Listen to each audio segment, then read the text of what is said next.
Sahi kayagi mamangdagi Khongjom lan haidana Britishna mathang loksalakna India dagi mathang state mayam si loksalakna Manipur si iroi ba lanfam Anglo Manipuri war Khongjom ja sokna ki ba lanfam sina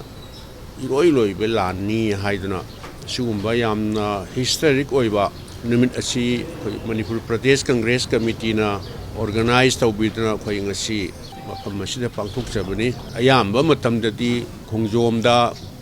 Torenda maduda tarfan katna athauba singi mafamda kok nondana ikai khumnaba utna tawjabani adubu hojik Manipur gi leiriba phibam sidaida khoi yamna katti katchaning mani adu Khongjom da chatlaga madudaida Khongjom Torenda tarfan katna thauba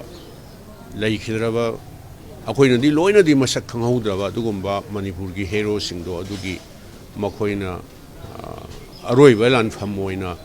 sokna khiba British ka sokna khiba lan fam mafam da khoi kaino tawjabni adu hujik Manipur gi leiriba phibam sida sum khoi gi party gi oina di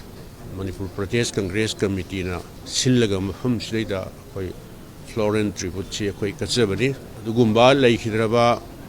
Mama Lebaki the Muktada Karigumba Kongfam Ama Pauba Lengdana Makoy Lan Pamduda Mai Tyranny Haibashi Moi Kangbaneva British Kumba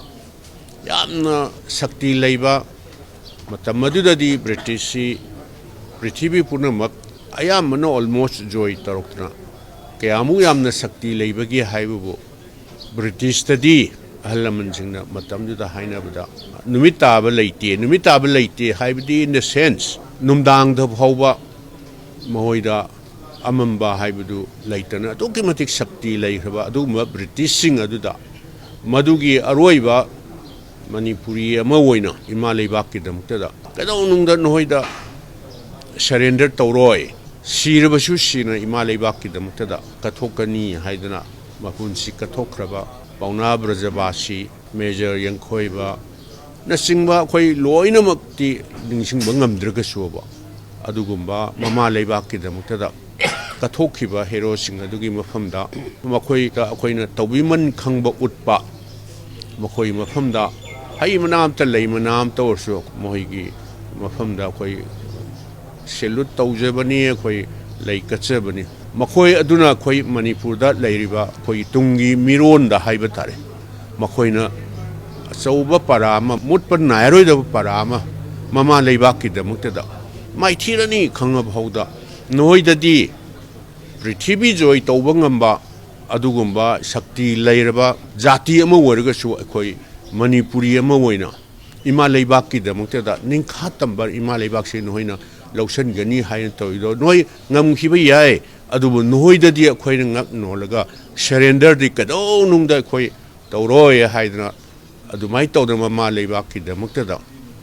kathokiba athobi sing hero sing ado adugi mafamda akoi ngasi asi angamba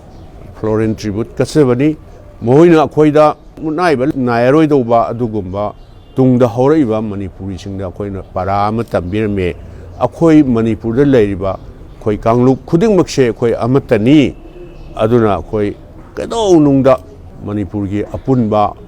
Saktam Kaiba Yadaba Aduga Manipur Loksan and Hotnabada Koi Kado Nundan Hoida Koi Surrender Tauroi Haiba Dugumba Matona Lingjian Haibatare Amadi Koi Dung the Horiba generation Kayada Koi Bibira Mea Dunai Koina Akoigi Halaman Sing Laiway Mayam Duna Mohigna Mamale Bakin the Maktada Katoki Bido Madu Akoi Kuding Makta Manipur Lamineba Koi Kuding Makta Madugi Maringjen aduga makoigi mathauna du akoi pona makna madu kaubam thokte akoi apunba Manipur amagi damuktada Manipur siningkha tambada akoi kado nungda hanba leitana thengna ki haiba halaman pibiramba aduga malingjen thauna du maduni akoi puna muna akoi tungda horka do ba sanau singa akoi khuding muna madu akoi lesson ama akoi da tambirama bani atuna akoi malaiba ki damuktada Kathokpada akoi kado nungda surrender tawroi dobani haidana ai wafam khrasi mayam da thamjaning